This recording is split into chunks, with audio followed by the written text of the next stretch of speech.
So, he's a dictionary salesman.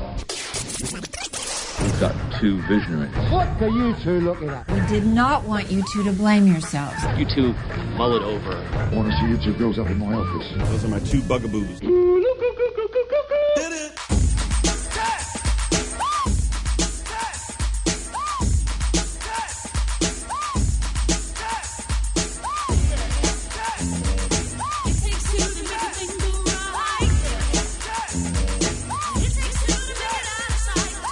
Welcome to episode number 9 of the Tim and Sid Uncut podcast. I'm Sid Uncut.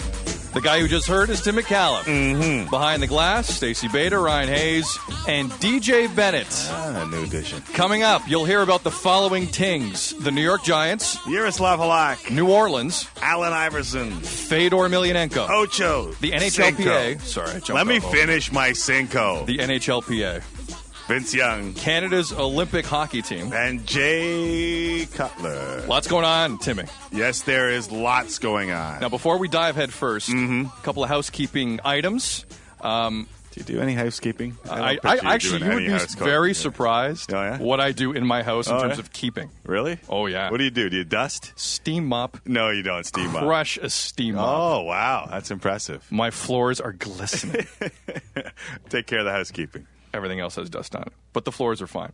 We appreciate all the support, by the way. Yes, immensely. Yes. There has been a ridiculous amount of support on every level, from iTunes subscriptions to webisodes to Score.com. The webisodes have been very Yeah. entertaining. So two things. The first is, the one thing we've heard is it's not long enough, the podcast. Make it longer. Well, you've now gotten your wish. The podcast has been extended by a bit. Yes. So you're going to get a bit more Tim and I. Right. Some think that's not a good. Get on with it. The other thing is now every Monday at 5 Eastern, 2 Pacific on the Score Television Network, you'll be able to see this podcast in video far. Yes, sir. Again, we get a 5 p.m. Eastern, 2 Pacific. I think that the deserves podcast on the Score.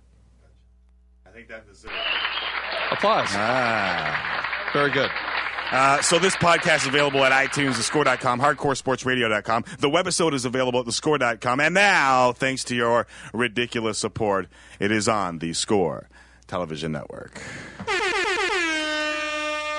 That's a long list of where this podcast is. You can get it in a lot of different places. And it's almost different in each one of those places. So consume at your will. And let us begin that consumption with a Cowboys. The boys are back in town, Yes, Sid. they are. Have won 4 in a row, beating Philadelphia in Philly 20-16 in the Sunday Nighter. Yes. As we get to sports. The Cowboys. That's what we're here for. I mean, they had the great stretch. Beat Seattle. Beat Kansas City. Right. Beat Atlanta, though. Right. The Atlanta game's in there. So you're thinking, Off the bye. Are the Cowboys for real? Right. They go into Philadelphia and do that. Incredible. It is. I thought it was an incredible performance. You know, I'm struggling with the consistency of both of these teams. In fact, I'm struggling with the consistency of the NFC East. But that being said, 121 points in the last 4 games. Tony Romo throws for 307 yards, did throw his first pick in 4 weeks, but he has 9 touchdowns, 1 interception in his last 4 games. What they're doing on offense is awfully impressive, no matter who the competition is. Yeah. Now, I was watching it last night. Did it not feel like they were forcing it to Roy Williams a little bit? It did. Just a tad. It did. But I think that they need Roy Williams, as we've talked about in past podcasts, about the ability of Tom Brady to go to either Wes Welker or Randy Moss and how teams can't scheme against one of them. I think that's what the Cowboys are trying to accomplish, because over the last little while, it's been all Miles Austin. And anyone who thinks that Roy Williams, even though he's listed on the depth chart as the number 1 receiver on this team, is the number 1 receiver, they're kidding themselves, because the first look every time Tony Romo needs a play, who can make a play? It's Miles Austin. And the originator of that, who can make a play I can, is T.O. And think of this. Miles Austin has 7 touchdowns this year. It's a lot. T.O. had 10 of all of last year. A lot of touchdowns. For Miles Austin. Well, I mean, who would have thunk is filling the shoes of Terrell Is the only guy who thinks he's a number 1 really Roy Williams? Probably. Like, who out there thinks Roy? Yeah, I think like, so. I'm now a doctor. Yes. If I say it, it's true. It's true, right. No, you're not a number I don't one think he's a quarterback. doctor. I think what they've established is that they've assumed control of the NFC East, and I guess they have to do it in the playoffs because they've been in this situation before. But I don't think the difference this year is I don't think a lot of people thought that they were going to be in the position to make the playoffs. I think people thought it was going to be Philly and New York. Yeah, and considering the year Romo had to start, it wasn't that long ago he was being eaten alive. Right. Nationally by old Cowboys. Right. He was Dion's whipping boy on the NFL Network. Yes. No one was picking up for him. Not Irvin, not any of the former Cowboys, not Aikman, not anybody. And lo and behold. And the thing is with Romo that I've found is when you start to cut him loose, that's when, listen. He is what he is. He is what he is. He's going to throw a pick, last 3 games aside. Right. He is going to throw a pick a game, like he did last night. Right. But when they try and control him like they did early in the season, it just doesn't work with him. Accept him like Brett Favre, is that what you're saying? The gunslinger that he is? In that way, yes. Right. I think it's a valid point. Last week we talked briefly about the NFC least, and I think I may have our stat of the week. Let's hear it. The 4 NFC East teams have beaten just one team above 500 outside of the division. In fact, out of their division, wins have come against teams with a combined 16-40 record. Atlanta is the only team anyone in the NFC East has beaten that's above 500. Now, do you think the NFC representative in the Super Bowl this year, considering what you've just said, food for thought, will come out of the NFC East? Absolutely not. Absolutely not. Absolutely. In my mind. In your mind. I'm not saying that it's not. In my mind, absolutely not. I think the Saints are a much better team than anyone who's going to represent the NFC. I think the Vikings are a way better team than anyone's going to represent the NFC East. I honestly believe that, and I think that this backs it up.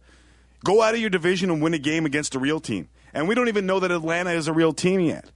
We know they're good. I think they're a real. You don't think they're a real team? They're good. Are they a real team? I don't know how to They're a quantify playoff team. They were a playoff team last year. Who have they beaten this year? Went to New Orleans, lost. Right.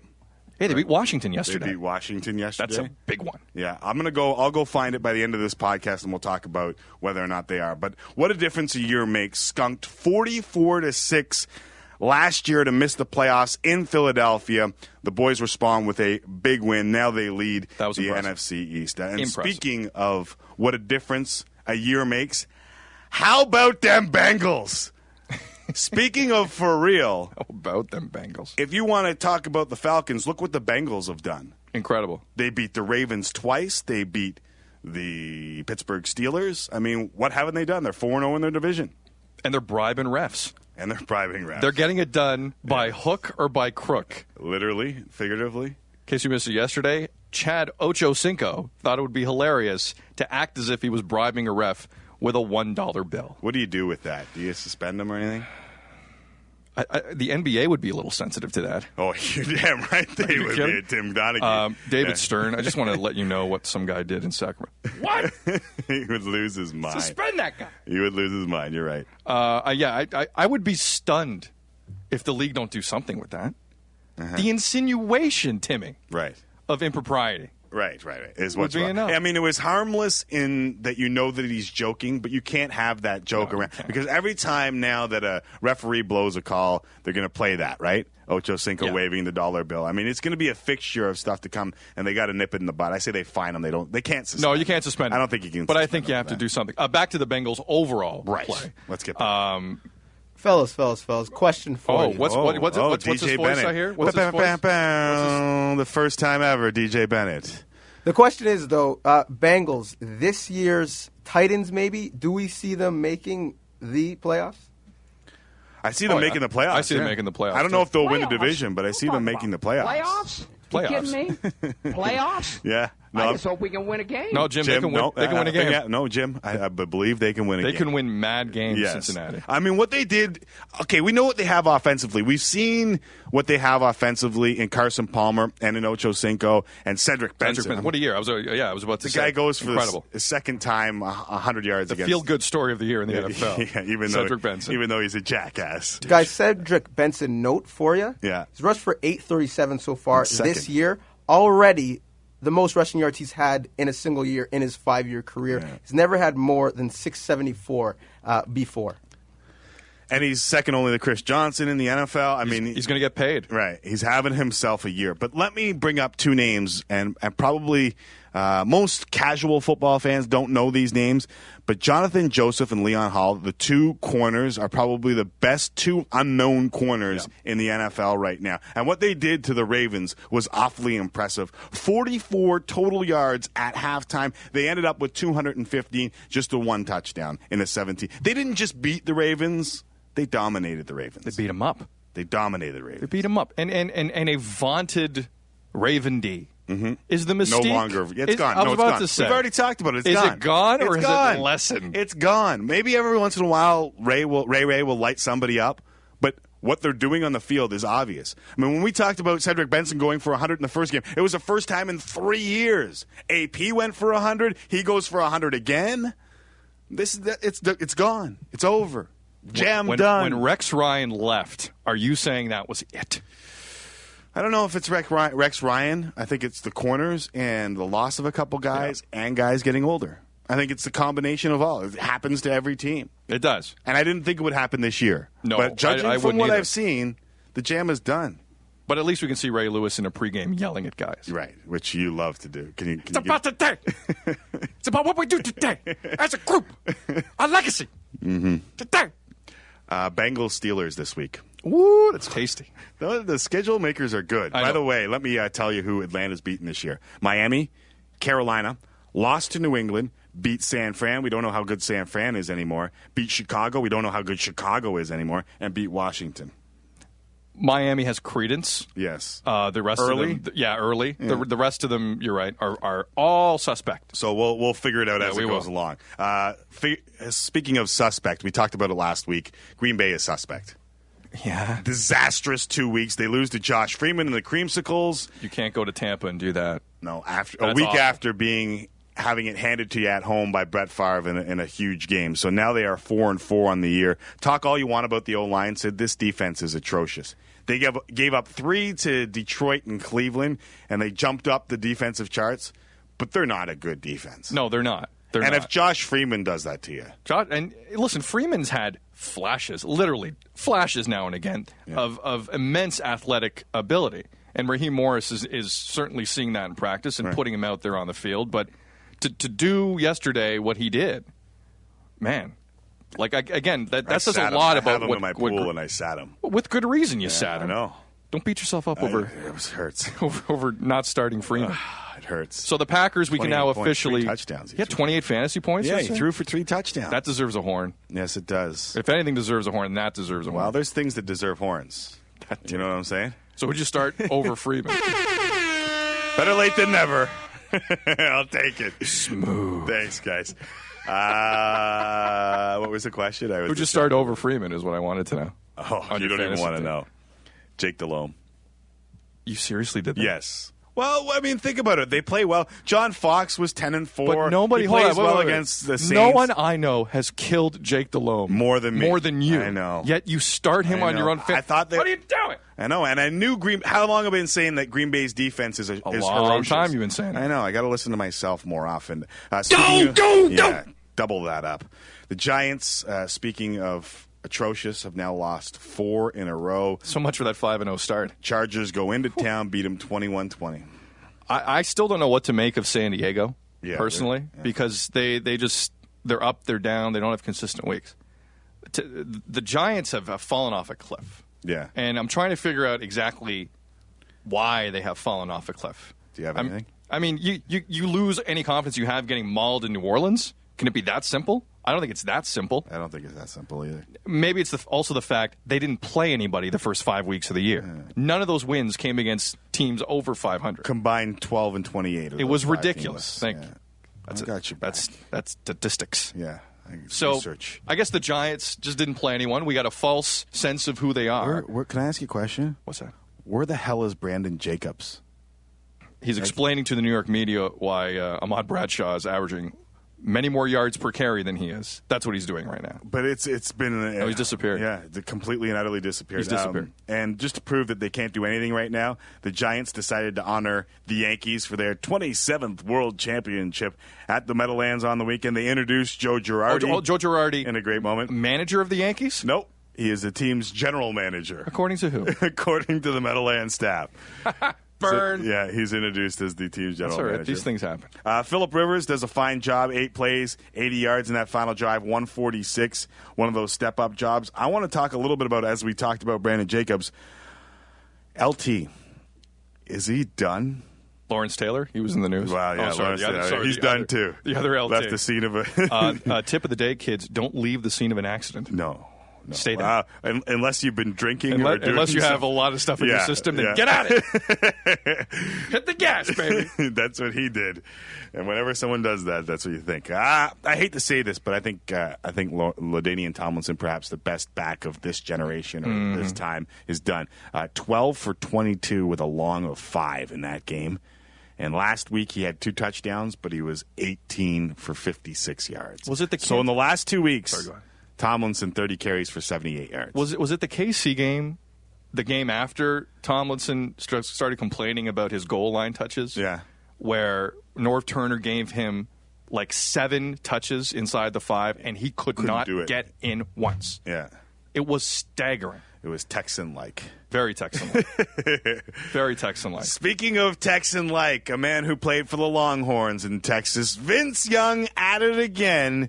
The Titans win their second of the season, and they needed offense in this one. 34-27 over the Niners. The much-maligned Vince Young improves to 20-11 as a starter, including 7 of his last 8. I believe I hear a little Herm Edwards coming because Vince Young is a winner, Sid. He is a winner.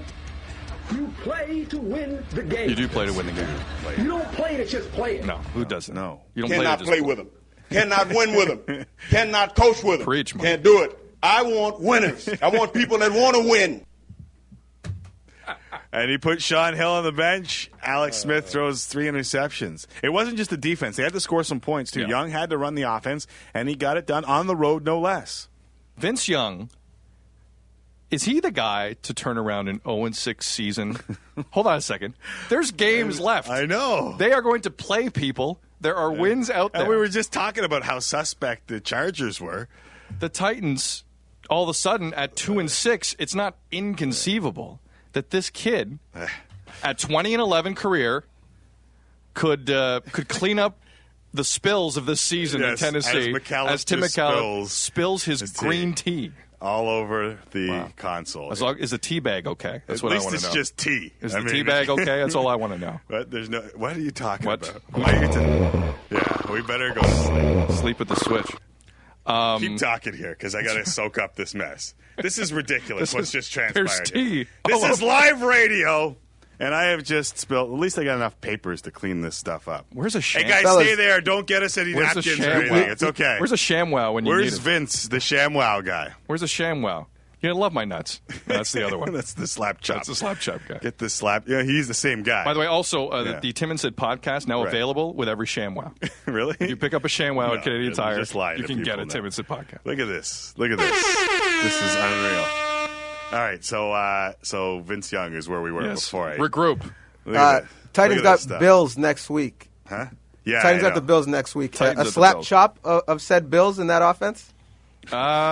Interesting analogy. Yes. Drew Rosenhaus performed his best Vince. Cutting up like a slap chop. Talking about why T.O. has had a terrible season with the Buffalo Bills and leave it to the shy Drew Rosenhaus to get it across. Well, you look at the Bills, they traded away Jason Peters. They cut a bunch of their starters, Derek Dockery, it's Langston Walker. It is absolutely shocking how that offensive line play has prohibited them from being an effective offense. Okay. Well, if Drew Rosenhaus says it, it must be gospel. Right? Next question. What an idiot. I love this man. Do you? No, Drew Rosenhaus said it to T. Remember T. Sorry.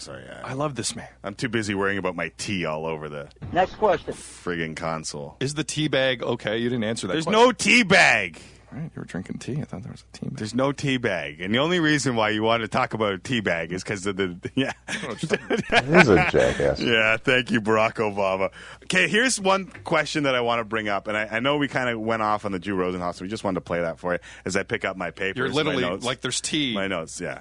Coming, it's like Lou Holtz is speaking to me. It's just I'm being smothered with liquid. Don't spill the tea. Here comes Ryan to throw it. Nice toss. You can start for the Bills. Yes, Trent Edwards. Nice job, Doc. Good job. Oh boy. All right, so I'm going to soak this up. What I want to bring up is that Vince Young, 3rd overall in 2006, is now 20-11 as a starter. That's incredible. Okay. Honestly, like when you think about the ups and downs this kid has had. Right. It's mind-numbing. 20-11. So at 20-11, let me ask you, what's the over/under on wins remaining for this season for Vince Young? I'm not going to get into that. Why can't you? I'll say I'm going to say like 3 or 4 tops. Really? Yeah. I was going to go a little higher. I'm sorry to interrupt. Do you know who's 21 of 24 as a starter? Who? Jay Cutler. Really? Jay Cutler ended up going 11th in that draft. Okay, he goes to Chicago. It's all about the first Pro Bowler since. He hasn't made the playoffs in his career. No. Think about the reputations of Jay Cutler and Vince Young. Vince Young is 20-11 as a starter. Jay Cutler is 21-24 and has never made the playoffs. They want winners in Chicago too. Now, also to Jay Cutler's defense, if I may, he did set single season records in an organization who had John Elway as starting quarterback. So he did put up some numbers. Put up in a lot of numbers, Yes. but we play to win the game. You play to win the game. I can't argue with that. Tim, in fairness, can you not say the same about Aaron Rodgers, who's 10-14 as a starter? I mean, he gets a lot of love. Oh, snap. Right, and I think this is about situations, right? About being able to do what you do. Because Vince Young hasn't been able to. People just want him to be something else. And Aaron Rodgers is also the most sacked quarterback in the National Football League. Right, The guy has no offensive they line. get to chuck it around the park. Yeah. They get to do what they do because of the situations that they were in. When the Broncos got Jay Cutler, they needed someone to chuck it around the park because they had a good running game, right? And there's a decent team. He's got receivers in Green Bay. They just came off a quarterback named Brett Favre who chucked it around the park. I'm not saying Vince Young needs to chuck it around the park, but the stats speak what the stats speak. Do you understand that? The stats speak for themselves, right. is what you're saying. I tried to say. I didn't even come close. Still got this tea on my lap. I'm screwing this whole podcast up. Take 2 weeks off, then quit. Yeah, that's what Overstood. I got you. Overstood. That's what I should do.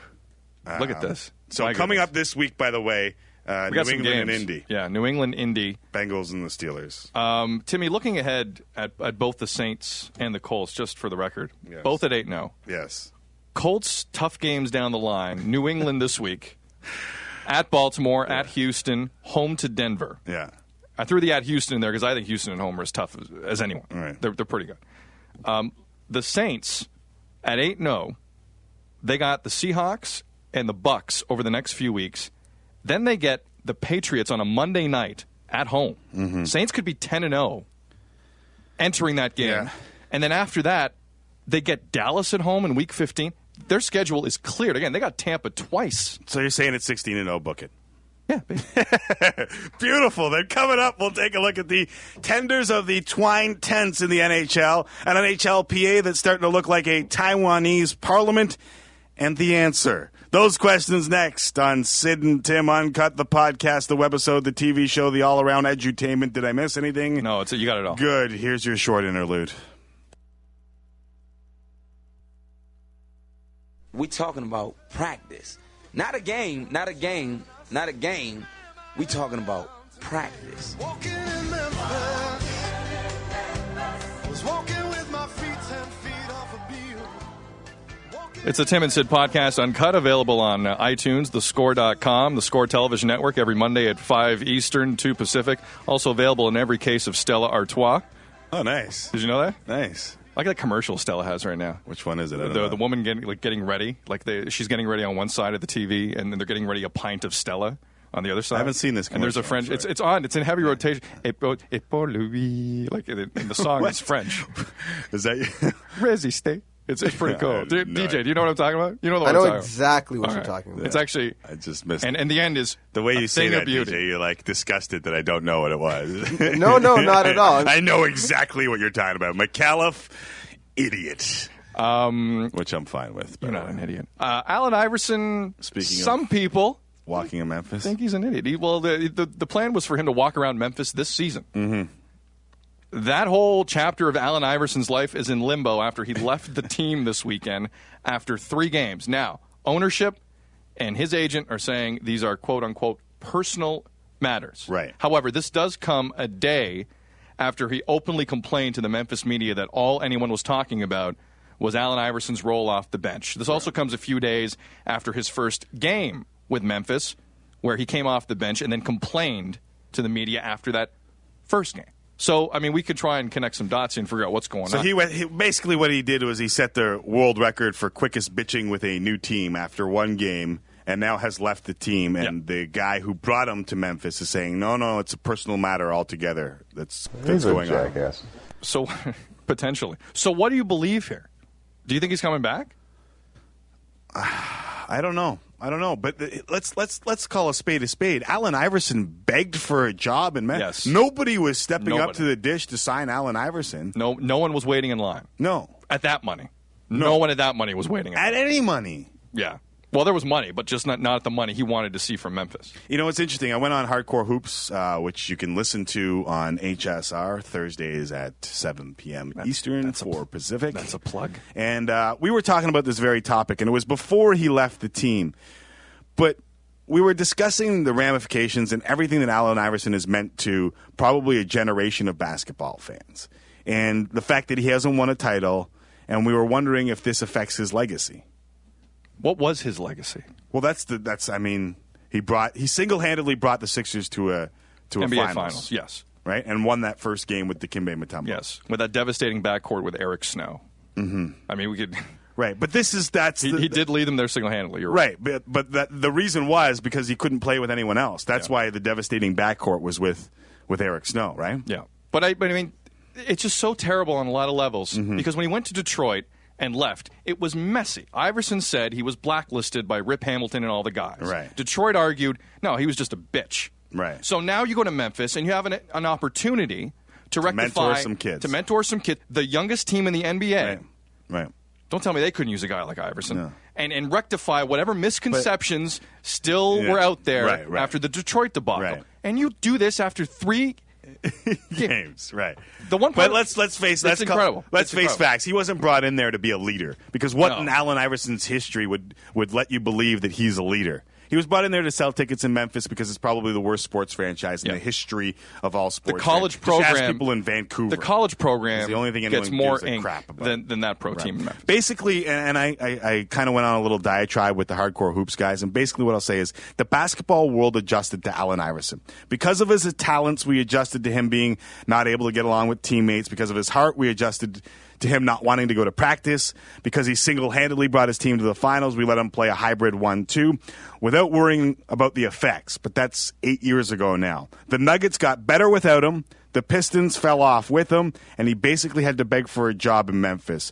Reap what you sow. Well, the difficulties he had with Larry Brown, George Karl, Michael Curry are now coming back to haunt him. Maybe it's time for Allen Iverson to adjust to the basketball world or have the rep that he built, sacrificing his body, sullied in just a couple of seasons. Tim McAuliffe quoting Tim McAuliffe. Yes. Preach. Well done. It may be harsh, well done. But for a dude who's always kept it real, that might be the truth. So, Tim, let me ask you quickly. When you talk to your little grandkids, what will you tell them about AI? Like which side? First off, how do you know they're going to be little? All of them. How do you know they're going to be little? All could be large grandkids. Just talking about when they're young. I'm just saying, like in proportion to kids. Let's face it. The gun gun are show. you giving me 2 tickets for the gun show? No, I am not giving you. I will tell the truth. I will tell all sides of Allen Iverson because I think it's a tale for everyone to watch about. If you're a professional athlete, at one time or another, you have to embrace the team, at least in team sports. You have to embrace the team. And we've seen it from every level. We saw Paul Pierce couldn't get it done on his own. Kevin Garnett couldn't get it done on his own. Cedric Benson. Ray Allen couldn't get it done on his own. Cedric Benson. But once they embrace the team, they are winners. Kobe, Shaq, they needed each other. But Kobe needed Pau Gasol. Dwayne Wade needed Shaq. LeBron will need Shaq or whoever else comes around. He might not need Shaq. He might need Shaq to leave. Okay, but we're saying about LeBron that he hasn't done it yet because he's had no one around him. True. Jordan needed Pippen. But he did get to an NBA Finals, did he not? Like, how did LeBron that happen? did. LeBron did. Yeah, I know. With a similar cast than he had last year. All right, we're going. Well, I mean, the one last point on Iverson I want to make. Wrap up, Iverson. Lionel Hollins needs to take some responsibility for this because apparently Lionel Hollins and Allen Iverson never spoke about his role. Are you serious? Yeah. Lionel Hollins is a joke, by the way. He is the worst coach in the NBA. To get another job? He's like it's no, he won't get another job. No, he got this job. Well, he got this job. Yeah, how he got know. because he's dirt cheap. But do you not think you'd sit down with your star and talk about his role? Maybe. Didn't happen. Good job, Lionel Hollins. Douchebag. That's Sid Sixero. I'm Tim McAuliffe. This is Tim and Sid Uncut, the podcast.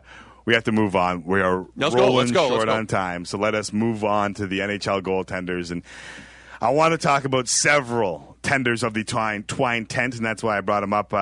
Cam Ward, Roberto Luongo, and then talk about the Canadian Olympic team. So Cam Ward goes down. He'll be out up to 4 weeks after his leg was cut by a skate on Saturday. Roberto Luongo, good news, he practiced today, believes he'll be able to back up Andrew Raycroft when the Canucks visit the St. Louis Blues. But still has missed time, Roberto Luongo. But has missed time, and he hasn't been the healthiest goaltender going back years and years and years. So when looking at the guys that were invited to the orientation camp that have stood consistently this season physically, yes, you're talking about Marc-Andre Fleury. Right. And Martin Brodeur. Right. And if there was any, I still can't believe there was some discussion over, who's starting for Canada. Really. Brodeur? Yeah. Please. Yeah. He had a tough start to the season, but he's now 9-4 with a 2-point. They're starting to roll. And Mason down in Columbus, I mean, he's also getting a look. I mean, it's going to be interesting. It's going to be interesting. The storybook of Luongo playing in Vancouver. Do you think that's going to enter into Mike Babcock's decision making or Steve Yzerman's? I don't know if it will either. Feel some heat locally though. Let him. The rough Vancouver media, rough and tumble Vancouver media. Is that Sid Sixero calling out the Vancouver media? No, we're in Vancouver and hate every other city. Come on, no, the Vancouver media. Whoa. I don't know why I just got so personal. Yeah, no, I don't know either because I actually enjoy the Vancouver media. Nice guys. Pratt and everybody, I love you guys. Don't hate me. But I got angry at the idea that the heat would be from the Vancouver media. Make a decision. Yeah, and that was nothing personal to Vancouver. Let me ask you a question. It's a national Who do you think decision. has the best goals against average among Canadian goalies in the NHL right now? Best goals against among Canadian goalies. You're never going to get it. Is it Raycroft? It's Andrew Raycroft. Really? Very good. High five. Give him a. I want the belt. You want the belt. Yeah. What about our other camera? Which other? Don't forget about that camera. Yeah. Got too many cameras in here. Let me tell you, Shivani. So it goes Raycroft, Turco. You know who's third among Canadian goaltenders in goals against average? Simeon Varlamov. He's not Canadian. No, he's not. No. Ray Emery. Ray Emery. Ray Emery is third. Then Marty Brodeur. The resurrection of Ray Emery. Ray Emery. I'll take it back. Yeah. Ray Emery's going to start for Canada. That would be perfect. Starts punching dudes. From Canadians to Swedes. The monster talk in Toronto was nauseating to start the year. Jonas Gustafsson. But I am going to give Jonas Gustafsson his credit and his due. Over the last 3 games, he's allowed 5 goals. Leafs 2-0. Break up the Toronto Maple Leafs. Playing the parade route. They are. Here come the Leafs. He's already better than the Leafs' last hyped European performer in goaltending. Vesataskala? Yuri Sira. Why does everything with you get back to Yuri Sira? I love my Yuri Sira. You love you some Yuri Sira. So what do you think about the monster? The monster's a big goalie. Yeah. He's a very big goalie. I think if he gets bigger, he'll get even better. So you want him to eat? Eat. You want to turn him into You should have Johnny the diet Bauer. I had up at Laurier over the weekend. The diet you have. Burgers and fries, baby. The diet you have, period. Let's the be diet honest. I have every day. Yeah. Like Sid goes and gets... I'm not going to get into We don't. it. Why? Yeah. Why? Not okay, from the Leafs to the Habs, how about their tending situation, which got all the more interesting over the weekend? Twitter rears its ugly head once again. Yes. This time, Yarrow Halak's agent tweets, interesting stat of the night. Price is 10W, as in wins, 32L, as in losses. In his last 42 starts, This from Alan Walsh. Bob Gainey just can't have a regular year, can he? Like Bob Gainey sitting in his office, like, you know what? Today, I don't want to deal with a Kostitsyn. No, I don't want to deal with anything else. I just want to. Hey, Bob, did you read Twitter? Damn. Alan Walsh. That damn Alan Walsh. Did it again. He's not wrong. No, he's not. Why Carey Price is being forced, why this circular item is being forced in the square peg, Because no one of really Bob seems to know. Yeah, Bob Gainey. And because of... Right. Cash rules. Cash quote, rules. Wu-Tang Clan.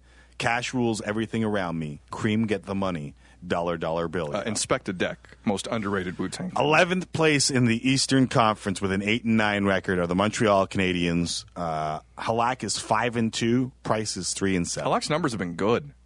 The only thing that's better for Price is his save percentage. Yeah. Now, Carey Price also, must be said, has been involved in some of the more bizarre goals against any goalie. Like, he's had more bad bounces off skates. Right. If that was a stat, he'd lead in bad bounces off defensive skates. So Carey Price has at times played well and just not gotten wins, in his defense. But another Eventually juicy that has to come. storyline out of Montreal. Most definitely. Ovechkin out. Are you ready for Anze Kopitar to lead the league in scoring? We love us some Anze Kopitar in this show. Well, I mean, Anze Kopitar he doesn't for get MVP. He doesn't get any love. The Kings had Pittsburgh go in there last week and murdered him. Yeah. The Kings are playing. Terry Murray. Good on you. Good on you. Yes. Okay, so we were talking NHL, and last week we were talking about the NHLPA. Yes. And at the time, we were saying that Buzz Hargrove was the lone remaining member of their 8-member... We mushed Buzz. ...advisory board. He has resigned. Yep.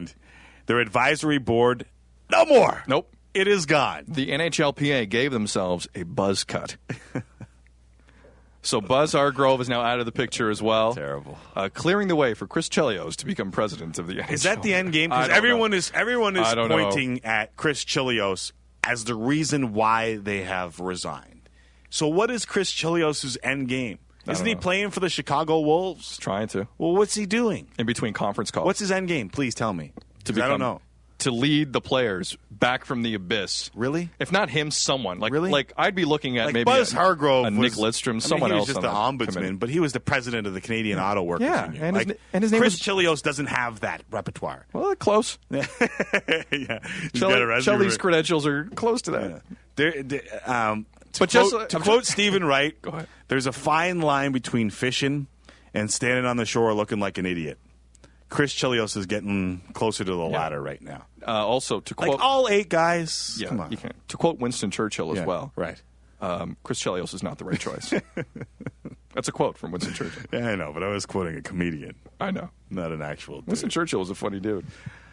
Congrats to Brett Hull, Steve Yzerman, Brian Leach, Luke Robitaille, and Lou Lamoriello. Hall of Fame. All Hall of Famers in a great class. Yeah. I don't even know if we need to say more than that. No. Some of the greats of all time. Some of the greats of all time.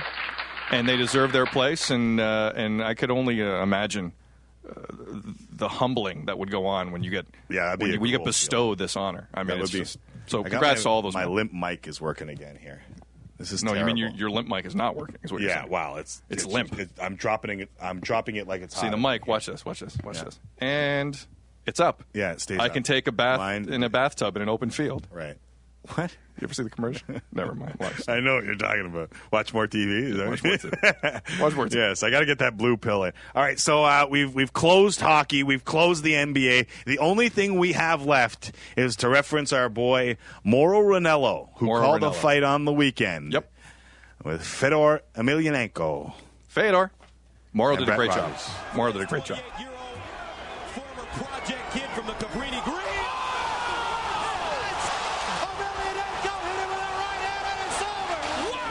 Clocked him. Fedor clocked Brett Rogers down in Illinois. Live on CBS. And Timmy, I have to say, the numbers CBS got weren't Kimbo Slice numbers, but they were pretty good. 3.79 million. They were happy with that. Yeah, and I want to get to it. I guess Isaiah Thomas will now represent Cabrini Green. As Gus Johnson was in the middle of a diatribe and realized, oh, boy, this happens quickly. Down goes Robert. The best moment from Saturday is Gus Johnson interviewing post-fight Fedor. Yeah. And Fedor does not speak a lick of English. Right. A lick of English. So the translator they had looks very much like Johnny Sack's wife from The Sopranos. Remember Johnny Sack's wife? Kind of. This was basically Gus Johnson, Fedor, whose nose is busted up, and Johnny Sack's wife. Yeah. And it was quite the vision. It's like, ha ha, Fedor, tell us about it. He's good, and like a soft-spoken Russian too, right? Right, It was of course he is. Yeah, the dynamic was very So let me get into this $3.79 million, because we're talking about in comparison, right? Because basically what they need to do is start drawing some numbers in MMA besides pay-per-view if they want to go that route. Yeah. If they want to go that route. They can just stay pay-per-view. I mean, boxing's made millions on it. But the fact that Kimbo Slice drew over $1 million more than probably their best product right now, what does that tell you? Well, it tells me that still the mainstream have no idea who this Russian guy is. Right. How do they get it out there? Does he have to be? Well, in more UFC? fights like that will help. Right. That was a pretty good tussle. Brett and Rogers the best came thing and about fought. Fedor is that he's not like this juice pig. No. He doesn't look like. He just looks like a regular dude. He is the fastest heavyweight in the world. A big regular dude. A big regular dude. But a regular he dude. still gave up 30 pounds to Brett Rogers. Right. I think he's the best fighter in the world. A lot of people don't think that or aren't familiar with him. Mm-hmm. And I think a good fight like that is important because you can start to build him now. Yes. Guys can see at home, wow, this Russian guy is actually pretty serious. Yes. So you can now let him build. The But thing you they see where couldn't- I'm coming the thing from, they right? couldn't do with Kimbo, couldn't build Kimbo because he wasn't good enough. But he was pre-built, and he's got your best ratings. He did. Like Not the best second time ratings around, in the first time MMA around. history are Yeah. what? 3 Kimbo fights? 2.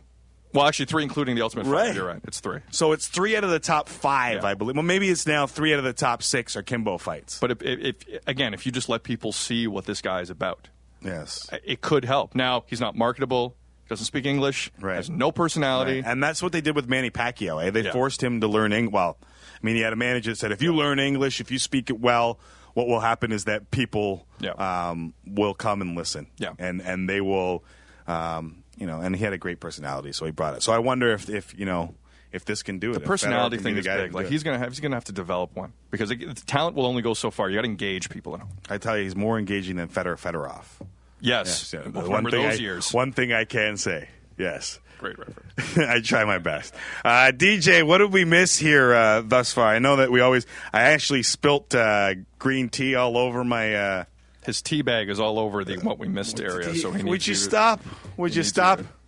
Well, what did we miss? What did we miss? Speaking of fighting, we got some time, so I want to get your take. We missed the girls' fight in NCAA soccer. Oh, yeah, which was you got like it's like the turn your mic on, rookie. Come on. One of those things you got to see to believe. Yes. The Jack the Ripper of defenders is basically what this girl is. Who knew that the New Mexico Lobos would be the toughest team in the NCAA?